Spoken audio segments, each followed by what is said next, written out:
저번에 말씀드렸다시피 탄핵소추 관련 조사 절차는 우리 헌법상 함부로 개시될 수가 없는 겁니다. 국정위에서 중요한 내용입니다. 의사진행 발언을 할 때도 발언이 끝난 다음에 하시고요.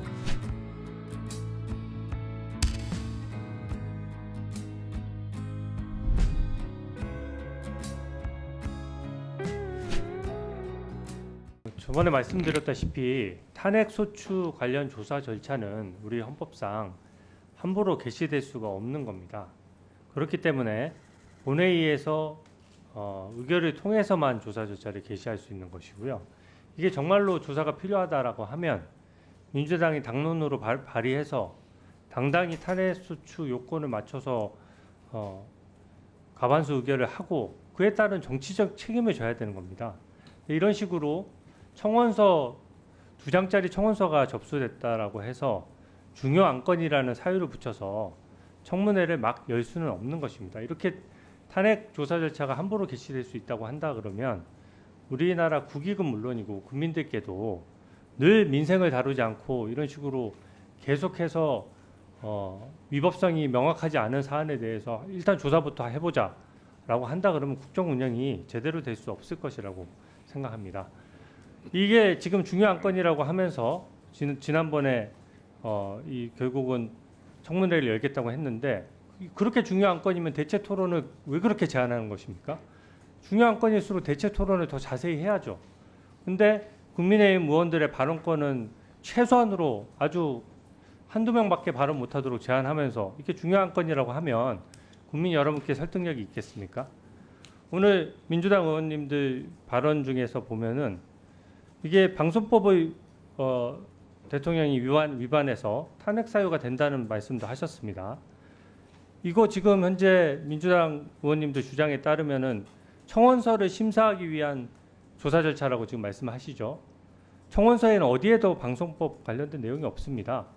그러니까 방송법을 언급해 가면서 이것도 위법이니 저것도 위법이니 민주당과 국민의힘에서 의견이 완전히 다른 사안에 가지고 탄핵 사유라고 운운하는 것 자체가 이것이 탄핵 절차를 우회하겠다는 의도가 드러나는 것이라고 생각합니다.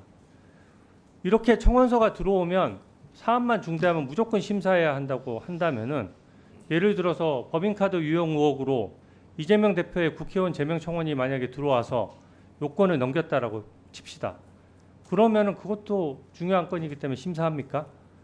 그거는 야당 대표는 의전서열도 굉장히 높고 중요한 위치에 계신 분이고 국정위에서 중요한 내용입니다. 발언을 자, 주진 의원님 잠깐 발언 중지해 주시고 타이머 꺼주세요. 박은정 의원님 의사진행 발언을 할 때도 발언이 끝난 다음에 하시고요. 계속 말씀드립니다. 의원이 발언하고 있을 때는 좀 참으세요. 끝날 때까지. 그리고 거기에 대해서 이견이 있으면 의사진행 발언을 신청해도 좋고 뭐 해도 좋습니다. 그래서 이거는 여야 불문하고 위원장으로서 분명히 말씀드리는데 끼어들기 하시는 분들 경고합니다. 142조 2항에 따라서 조치할 수 있습니다. 그러니까 발언할 땐 제발 좀 들어주세요. 주진 의원 발언해 주세요. 법인카드 유용 의혹으로 아까 이재명 대표 국회의원 제명 청원을 예시로 들었는데요. 증인과 관련한 대체 토론이 아닙니다. 아니 제가 발언을 좀 하시게 하시오. 증인과 관련된 대체 박은정 의원님 그러니까 그 증언과 발언도 관련된 대체 끝나고 토론 내용이 하세요. 맞습니다. 끝나고 그게 왜 하세요. 아닙니까? 끝나고 하세요. 여섯 네. 명에 대한 증인에 대한 대체 토론이 아닙니다. 자, 그거 말씀하시죠. 위원장으로서 발언 중간에 제가 발언을 중지시킬 수도 있습니다. 위원장 재량으로. 여러분들은 그런 재량이 없어요. 그러니까 위원장이 할 테니까 알아서 할 테니까 좀 기다려 주시기 바랍니다. 자, 주진 의원 발언하세요. 제가 주진 의원 발언에 찬성해서 이렇게 하는 게 아니라 이거는 회의 진행상 이렇게 하는 겁니다. 그러니까 협조해 주세요. 자, 발언하세요. 네, 법인카드 유용 의혹으로 이재명 대표 국회의원 제명 청원이 들어왔을 때 다 따져 보겠죠. 법인카드 유용에 관련된 증거가 얼마나 되는지, 또 그 사유가 국회의원 제명 사유가 되는지 이런 등등을 다 따져 볼 것입니다. 근데 이번 탄핵과 관련된 청원 관련해서는 그거를 하나도 따져보지 않은 상태에서 청문회부터 열겠다고 하는 겁니다. 보면 그 안건이 아까 법사위에 계류됐기 때문에 무조건 청원 대상이 된다는 식으로 말씀하셨는데 실제로는 법사위에 계류된 것은 청원 대상이 되는지 안 되는지를 여기서 따져보라는 것입니다. 그래서 국회나 법사위가 해결할 수 없는 청원은 기본적으로 청원 대상이 되지 않는 것이고요. 그렇기 때문에 아까 예시로 들었던 문재인 전 대통령에 대한 탄핵 청원에 대해서도 청원 대상이 안 됐기 때문에 소위 심사도 하지 않고 종결됐던 겁니다. 그리고 그 사유들을 보면은요, 지금 순직 해병대원 사건 현재 수사 중일 뿐만 아니라 박정훈 수사단장이 일주일 만에 1000쪽도 안 되는 조사 결과 가지고 8명 입건했는데 얼마 전에 1년여 만에 경찰 수사 결과가 나왔습니다. 근데 수사 결과가 완전히 박정훈 수사단장 결론하고 달랐죠. 국방부 장관이 박정훈 수사단장의 조사 결과를 신뢰하지 못하고 그걸 지적했다고 하더라도 그것이 바로 직권남용이라고 단정하기 어려운 겁니다. 근데 무조건 탄핵 사유가 될 수도 있다는 거 가정에서 조사부터 하고 본다는 것은 이거는 탄핵 소추 절차를 엄격히 하라는 헌법 정신에도 맞지 않는 내용이고요. 더더군다나 지금 증인으로 신청된 사람들 보면은 여기 버젓이 도이치모터스 주가 조작 사건이라고 나와 있지 않습니까? 이게 대통령의 직무와 관련된 것만 탄핵 사유가 될 수 있는 거거든요. 그러니까 일반 국민이 청원하다 보니까 그거를 법리적인 걸 잘 몰라서 그렇게 신청을 한 것인데 이걸 가지고 증인 신청을 한다는 것 자체가 아예 법과 헌법에 맞지 않는 것입니다. 그렇기 때문에